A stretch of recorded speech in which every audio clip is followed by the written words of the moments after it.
I'd like to start by acknowledging the Gadigal people of the Eora Nation, the traditional owners of the land on which we are meeting, and pay my respects to their elders past, present and emerging.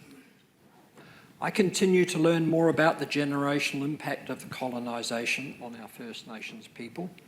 Always was, always will be Aboriginal land. Thank you. I'm an out and proud trans woman, but it is not the same situation for so many other trans and gender diverse people. My pronouns are she and her, but for many in my community, there is a huge issue over correct use of pronouns. Sadly, often from their own family members. Before I get into the experience of trans and gender diverse people within the judicial system in Victoria, I'd like to provide some background about the life experience of many TGD people as it colours so much of our lives, especially those who encounter law enforcement. I use the term TGD for trans and gender diverse to cover all people whose gender identity does not match society's expectation based on sex assigned at birth. I include trans, transgender, gender diverse, non-binary, sister girls, brother boys, and a whole range of terms used by TGD communities. It is important that our laws enable us to self-describe ourselves and not be forced into the male-female binary. The denial of so many in our society of the existence of gender diversity creates a world where many feel excluded, marginalised, stigmatised and discriminated against.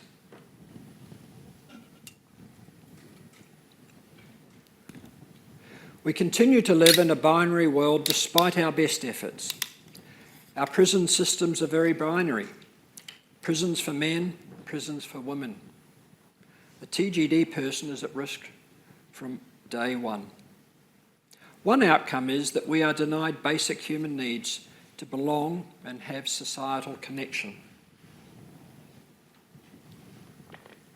Yes. Oops.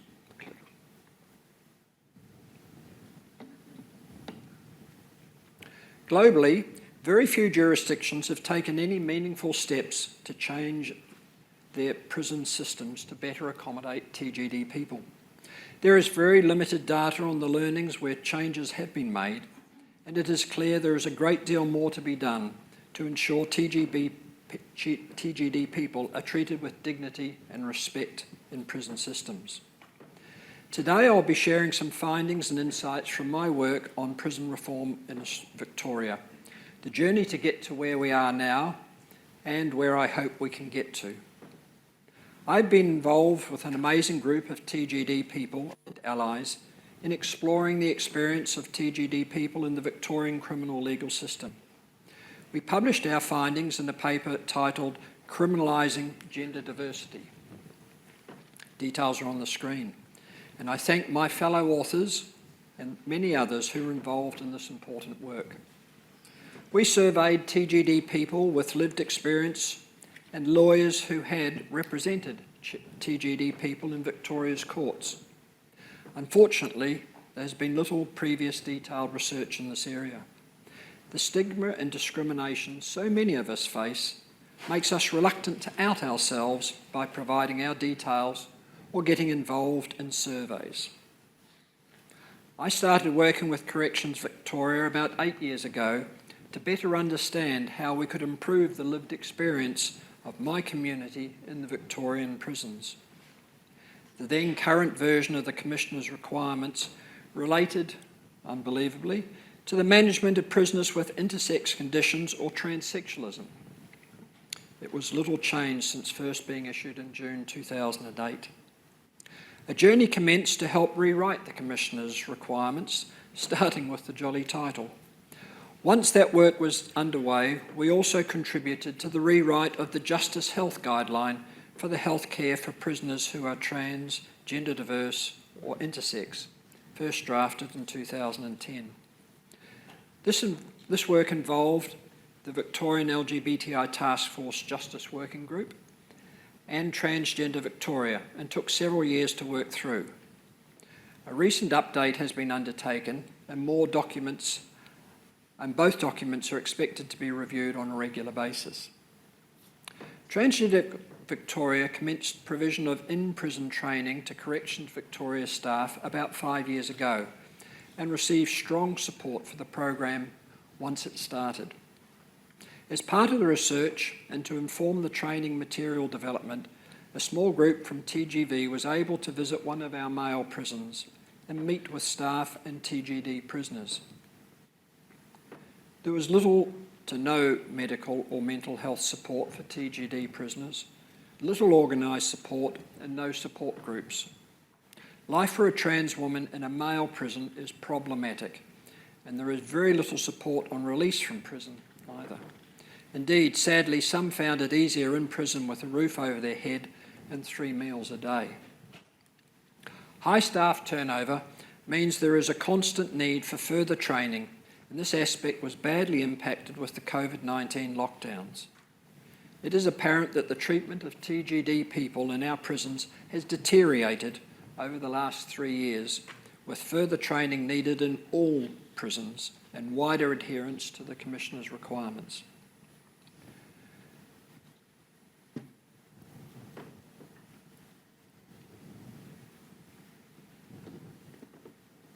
Please follow up on this reference for some more relevant research findings. Unfortunately, I haven't got time to go into a lot of detail, but it's some good work that's been done. Over the last 20 years, I've met with many TGD people who have been subject to arrest, court hearings, and served time in Victorian prisons. Being TGD is not an excuse for offending, but our recent research highlights that justice and equity is often not achieved. I am out and proud and have never regretted my decision to affirm my gender, but coping in an often hostile society can still be very challenging. I effectively out myself each and every day, just being myself. Affirming my gender has been part of an ongoing gender identity journey for me, and definitely not a destination. I need support and help with my mental health from time to time. I recently moved, and finding a health clinic which is informed about TGD health is very hard.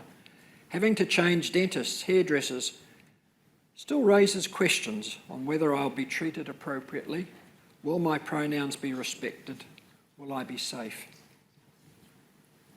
Can you imagine what it's like for a TGD person in our prison system? Coping as a TGD person in a male-female binary system where staff and fellow prisoners can be assertive, even aggressive, in living their own beliefs. I affirm my gender as female, but probably more than 50% of the TGD people identify outside the male-female binary. Which prison will they end up with? And what risks will they face as a result? For many TGD people, their gender identity evolves over time and can be fluid. How do you cope in prison if you're still trying to understand what gender identity means for you? Because of rejection and exclusion in a binary system, many TGD people experience difficulties at school, finding and retaining employment, finding a family of choice, especially if rejected by their family of origin, finding safe accommodation, accessing health services, especially mental health. Can you imagine having to cope in a binary system where you do not fit in? Many in this situation have had a lifetime experience of homelessness, loneliness, unemployment, and are unable to access the mental health services which they desperately need.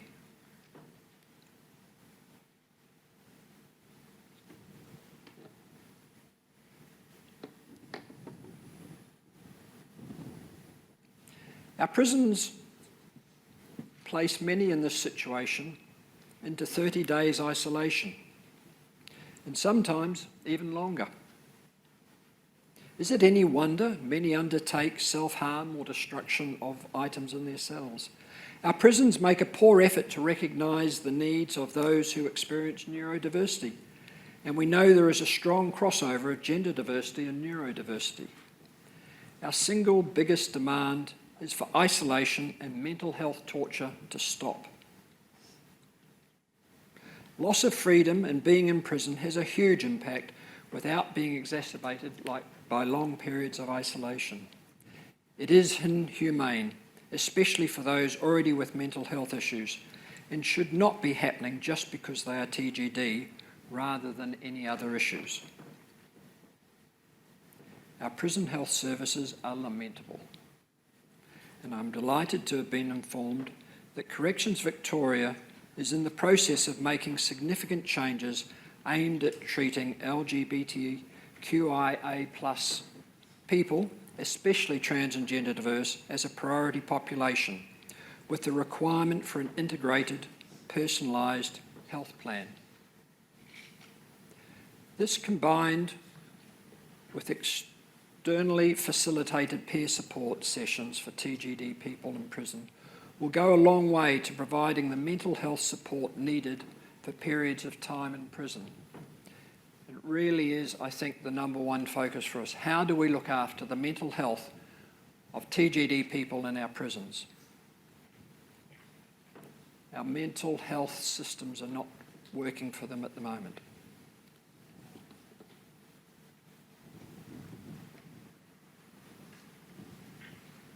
Our research is intended to provide fact-based training for those working in the court and prison system, especially judges and magistrates, but also court staff, and it should also be included in the training for the police and Corrections Victoria staff.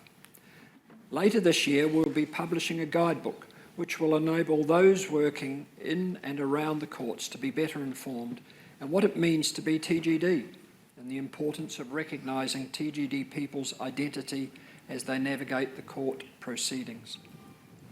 It's very difficult for those who are trans and gender diverse and neurodiverse to navigate those systems in a court system that's not at all supportive of those facing those issues.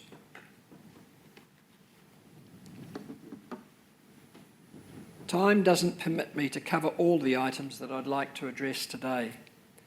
And here is a few more items on this slide which I'll leave you to review. We seek a world where you are not penalised because your gender identity does not match society's expectations. A world in which everyone, including TGD, is safe to be their authentic self and given a fair go. As a society, we need to radically reimagine what the criminal legal system is, what it does, and who it serves. Gender diversity provides a critical lens for interrogating many mechanisms of the criminal legal system.